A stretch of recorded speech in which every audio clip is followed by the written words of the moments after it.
Hello everyone. Order number 21 हम लोग देख रहे थे, कोड ऑफ सिविल प्रोसीजर। आज रूल 10 से हम स्टार्ट करेंगे। रूल 9 तक हमने कवर कर लिया था।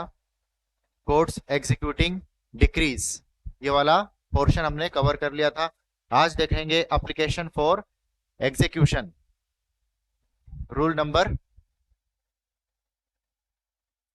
10। एप्लीकेशन फॉर एग्जीक्यूशन की बात करते हैं, आने वाले प्रोविजंस। तो ये देखते हैं किस तरह से एप्लीकेशन फाइल होगी अगर डिक्री को एग्जीक्यूट करवाना है, क्या मैनर रहेगा, क्या मोड रहेगा, क्या क्या रिक्वायरमेंट्स रहेंगी। ये सारी चीजें हम लोग आज कवर करेंगे। स्टार्ट करने से पहले अगर आपने चैनल को सब्सक्राइब नहीं करा है तो चैनल को सब्सक्राइब कर लीजिए, ताकि सारी इंपॉर्टेंट अपडेट्स टाइमली आप तक पहुंच जाए। चलो स्टार्ट करते हैं। Rule 10, application for execution. Application,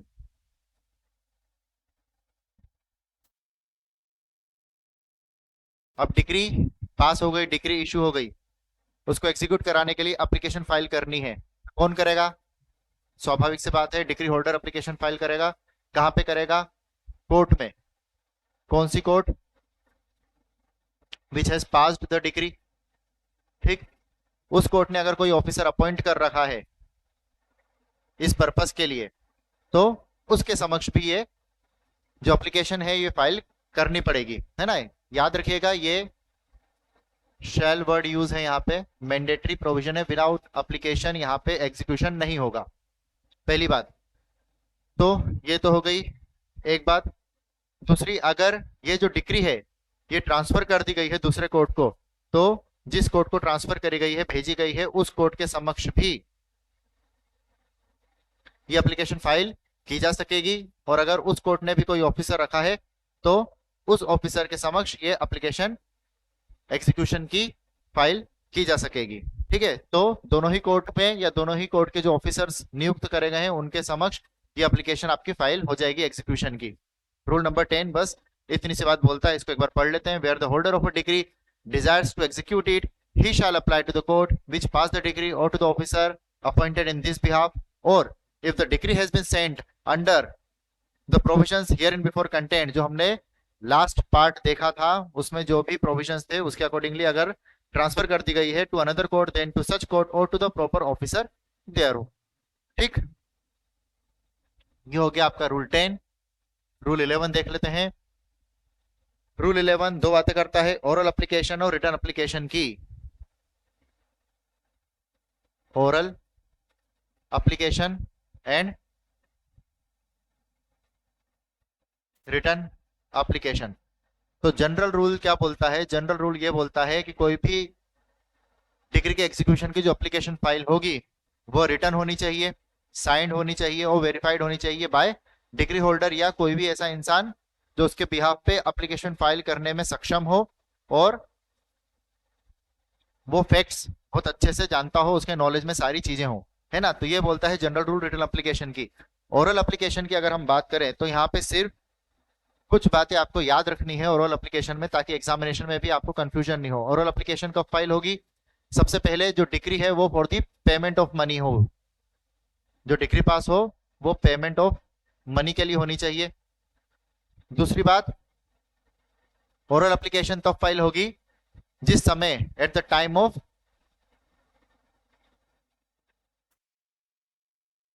passing of degree, समय डिग्री पास हो रही है उस समय ये एप्लीकेशन डिग्री होल्डर कोर्ट के समक्ष कर सकता है ना, बोल सकता है, आवेदन कर सकता है मौखिक रूप से कोर्ट के समक्ष। क्या? For the immediate execution of degree, immediate execution, है ना, कि इस डिग्री का इमीडिएट एग्जीक्यूशन कराया जाए और इसका जो इफेक्ट होगा वो एक सिंगल इफेक्ट होगा, वो होगा अरेस्ट ऑफ जजमेंट डेटर। ठीक, और किसी मोड के लिए और किसी चीज के लिए ये जो है आपकी ओरल एप्लीकेशन है फाइल नहीं करेंगे, है ना। इमीडिएट एग्जीक्यूशन होगा और सिर्फ एक चीज के लिए होगा, वो होगा अरेस्ट के लिए, ना ही अटैचमेंट के लिए और ना ही सेल के लिए, और किसी भी तरीके से इसको इफेक्ट में नहीं लाया जा सकता। एक और बात कि ये जो जजमेंट डेटर है उस समय ये कहा होना चाहिए? Within the precincts of court, मतलब कोर्ट के समक्ष प्रेजेंट होना चाहिए, present within the court. अगर ये बाहर रहेगा तो फिर ये वाला मोड आपका नहीं काम करेगा, ओरल एप्लीकेशन फाइल नहीं हो सकती। तो ये 4-5 बातें हैं, ये ध्यान रखना है, वही यहाँ पे दे रखी है। इसको एक बार पढ़ लेते हैं। Where a decree is for the payment of money, the court may on the oral application of the decree holder at the time of passing of the decree order immediate execution thereof by the arrest of the judgment debtor prior to the preparation of warrant if is in within the precincts of the court, है ना। तो अगर court के समक्ष present है तो warrant की भी जरूरत नहीं पड़ेगी ऐसे समय कि आपने वारंट इशू नहीं करा। वारंट के बिना भी आप ये कर सकते हैं, इसका एग्जीक्यूशन करवा सकते हैं। अब आ जाते हैं रिटर्न एप्लीकेशन के। बातें क्या बोल रही थी जो मैंने आपको बताई, साइन वेरीफाइड, ये सारी चीजें होनी चाहिए, रिटर्न होना चाहिए। उसके बाद में कुछ चीजें यहाँ पे पर्टिकुलर्स प्रोवाइड कराए हैं आपको, वो भी उसमें मेंशन होने चाहिए, जैसे कि नंबर ऑफ सूट, सूट का नंबर क्या है, पार्टीज के नेम क्या है, ये सारी चीजें भी आपको वहां पे उसमें रिटर्न एप्लीकेशन के साथ में एनेक्स करनी पड़ेंगी। उसमें दो चीजें बहुत इंपॉर्टेंट है, जी वाला पॉइंट और एच वाला पॉइंट, दोनों ही आपकी अमाउंट से बात करते हैं। अमाउंट ये वाला है, ये कॉस्ट के बारे में बात करता है, अगर कॉस्ट अवॉर्ड हुई है तो क्या अमाउंट, और ये बात करता है कि जो भी वहां पे अमाउंट ड्यू है और उसके साथ में जो भी इंटरेस्ट वहां पे लग रहा है, अगर कोई क्रॉस डिक्री हुई है तो उसका क्या वैल्यूएशन वगैरह रहा है, उसमें क्या अमाउंट रहा है, ये सारी चीजें यहाँ पे आपको मेंशन करनी पड़ेगी। जी एंड एच इसलिए मैं यहाँ पे अलग से स्पेसिफाई कर रहा हूँ क्योंकि आने वाले प्रोविजन में भी हम इसके बारे में देखेंगे, जी एंड एच को रिलेट करेंगे, ठीक है। इसके अतिरिक्त आगे बढ़ते हैं तो मोड की बात करता है। जब भी आप रिटर्न एप्लीकेशन फाइल करोगे तो जे में मोड की बात करी गई है कि इस मोड में आप कोर्ट का असिस्टेंस चाहते हैं। अब अगर मोड की बात करें तो जैसे हमने लास्ट देखा था, अरेस्ट हुआ है ना, अरेस्ट एंड डिटेंशन एक मोड हो गया।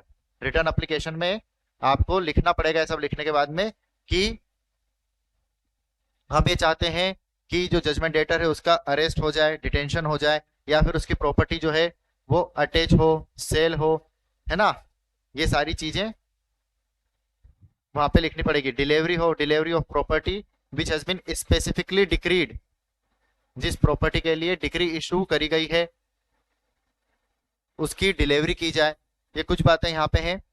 या फिर अपॉइंटमेंट ऑफ रिसीवर, रिसीवर को अपॉइंट करा जाए, या फिर otherwise as the nature of the relief granted में रिक्वायर, और भी अगर कोई रिलीफ आप मांगना चाहते हैं तो आप बता सकते हैं कोर्ट को कि इस तरह से हम कोर्ट का असिस्टेंस चाहते हैं एग्जीक्यूशन में।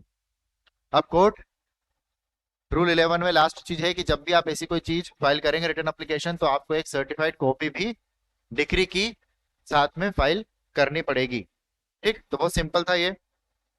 11A देख लेते हैं, application for arrest to state grounds.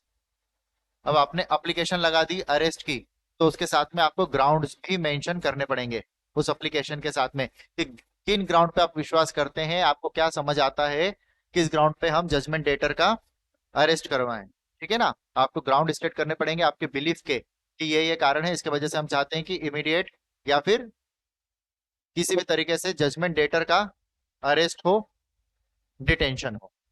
तो ग्राउंड मेंशन करने की बात 11A बोलता है। 12 बात करता है आपकी delivery of movable property not in the position of judgment debtor. तो अगर कोई मूवेबल प्रॉपर्टी है जो जजमेंट डेटर के पोजीशन में नहीं है और उसकी डिलीवरी चाहते हैं, एग्जीक्यूशन चाहते हैं उसका, तो फिर कैसे होगा, आपको एक एप्लीकेशन फाइल करनी पड़ेगी। एप्लीकेशन के साथ में एक एनेक्सर लगाना पड़ेगा जिसमें कि जो मूवेबल प्रॉपर्टी है उसका सफिशिएंट डिस्क्रिप्शन हो और कुछ वैल्यूएशन वगैरह भी वहां पे दी गई हो, ठीक। ये दो चीजें आपकी रूल 12 बोलता है। इसको एक बार पढ़ लेते हैं। Shall annex to the application inventory of the property to be attached, क्या लगेगा, इन्वेंट्री ऑफ द प्रॉपर्टी, वो डिस्क्रिप्शन मतलब इन्वेंट्री कि कौन कौन सी प्रॉपर्टी, इमूवेबल प्रॉपर्टी आप अटैच कराना चाहते हैं। समझ लीजिए वॉच हो गई, बाइक हो गई, है ना, तो ये सारी आपको लिखना है और इसका सफिशिएंट डिस्क्रिप्शन देना है। जैसे बाइक है तो कौन से मॉडल की हुई, ठीक है ना, वॉच है तो कौन सी कंपनी की हुई, ये सारी चीजें आपको सफिशिएंट डिस्क्राइब करना है उनकी वैल्यूएशन के साथ में। आगे रूल नंबर 13 ये बोलता है डिलीवरी ऑफ इमूवेबल प्रॉपर्टी। अब इमूवेबल प्रॉपर्टी की जब डिलीवरी की बात आती है तो वही बात जो हम एलआरसी में हमेशा देखते हैं कि डिस्क्रिप्शन बताना जरूरी है कि कौन सी प्रॉपर्टी है, और अगर उसका डिस्क्रिप्शन किसी बाउंड्री मार्क्स या सर्वे नंबर के थ्रू हो रहा है तो वो मेंशन वहां पे करा जाएगा। उसके अतिरिक्त मान लीजिए ये एक पूरी लैंड है जिसके अगेंस्ट में आपको डिलीवरी करवानी है ना, इमूवेबल प्रॉपर्टी है लैंड, आपने इसको डिस्क्राइब कर दिया कि इसका बाउंड्री नंबर ये है, सर्वे नंबर है कुछ भी B12 है ना, B123 कुछ भी, ये इसका सर्वे नंबर हो गया, बाउंड्री नंबर हो गया, कुछ भी मान लो इसका। तो ये पूरी एक प्रॉपर्टी है, मूवेबल प्रॉपर्टी। अब आपको यहाँ पे एक और कंडीशन है कि उसका जो शेयर है या इंटरेस्ट है वो भी लिखना जरूरी है ना। ये आपने डिस्क्राइब कर दिया बाउंड्री नंबर, और जो जजमेंट डेटर है इस प्रॉपर्टी में उसका कितना शेयर है वो भी लिखना जरूरी है। मान लीजिए पूरी प्रॉपर्टी उसकी है तो कोई बात नहीं, लेकिन अगर एक लिमिटेड शेयर वो ले रहा है, उसके पास में लिमिटेड शेयर है 1/3 है, तो वो भी लिखना जरूरी है, क्योंकि इस डिक्री के अगेंस्ट में इस एग्जीक्यूशन में कहीं दूसरों का नुकसान नहीं हो जाए। अगर दूसरे शेयर होल्डर्स हैं तो उनका नुकसान नहीं हो जाए, ठीक है, उनका अटैचमेंट नहीं हो सकता, उसी के शेयर का होगा बस। आगे चलते हैं। रूल 14,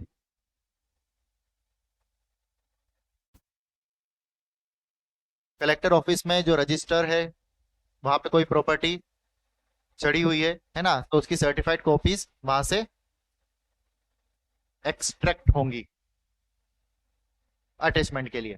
इसको देख लो, सिंपल है भी। Where an application is made for the attachment of any land which is registered in the office of the collector, है ना, किसी लैंड का अटैचमेंट करना है जो कलेक्टर के ऑफिस में रजिस्टर्ड होगा। द कोर्ट में require the applicant to produce a certified extract from the register of such office, उस की रजिस्ट्री वगैरह आप मान सकते हो, उसकी कॉपी वहां पे लगाना आपको पड़ेगी। Specifying the person registered as proprietors, और उसके साथ में ये बताना पड़ेगा कि ये जो प्रॉपर्टी है इसके कितने प्रोप्राइटर्स हैं। और is the possessing any transferable interest in the land of its revenue, और जितना भी लैंड रेवेन्यू वगैरह पेएबल है वो सारी चीजें भी वहां पे मेंशन करना पड़ेगी। तो बहुत इजी है ये वाला भी, rule number 14। Rule 15, joint decree holder की बात करता है।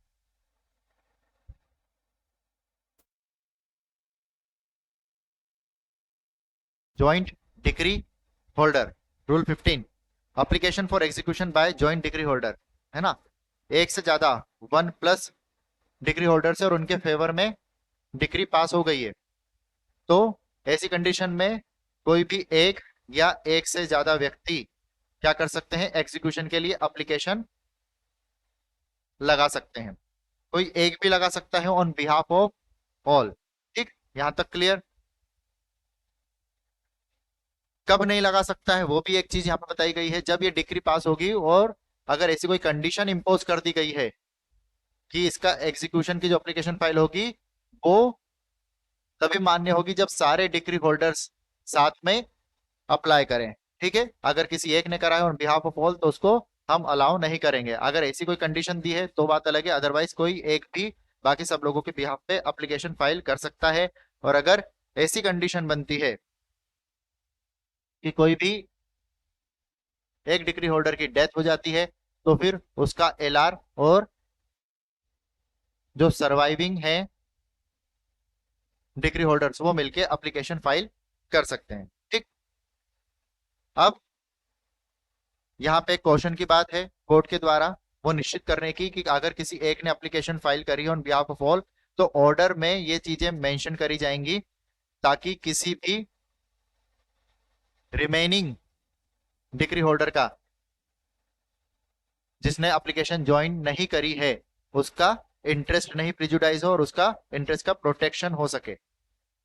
लास्ट वाली जो सब रूल है वो यही बात करता है, इसको देख लो। Where the court is sufficient cause for allowing the decree, उन्होंने अलाउ कर लिया इस तरह से to be executed on application made under this rule, it shall make such order as it deem necessary for protecting the interest of the person who have not joined in the application.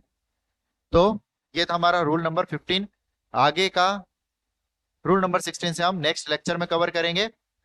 अभी तक के लिए इतना ही, hopefully आपको ये अच्छा लगा हो, समझ आया हो। शॉर्टली थोड़े थोड़े में प्रोविजंस कवर करवाते रहूंगा ताकि आपका ऑर्डर नंबर 21 बहुत अच्छे से कवर हो जाए और एग्जामिनेशन के लिए आपको कोई भी डिफिकल्टी इसमें महसूस नहीं हो। चलिए तो मिलते हैं नेक्स्ट लेक्चर में, तब तक के लिए पढ़ते रहिए, ध्यान रखिए अपना। Thank you so much.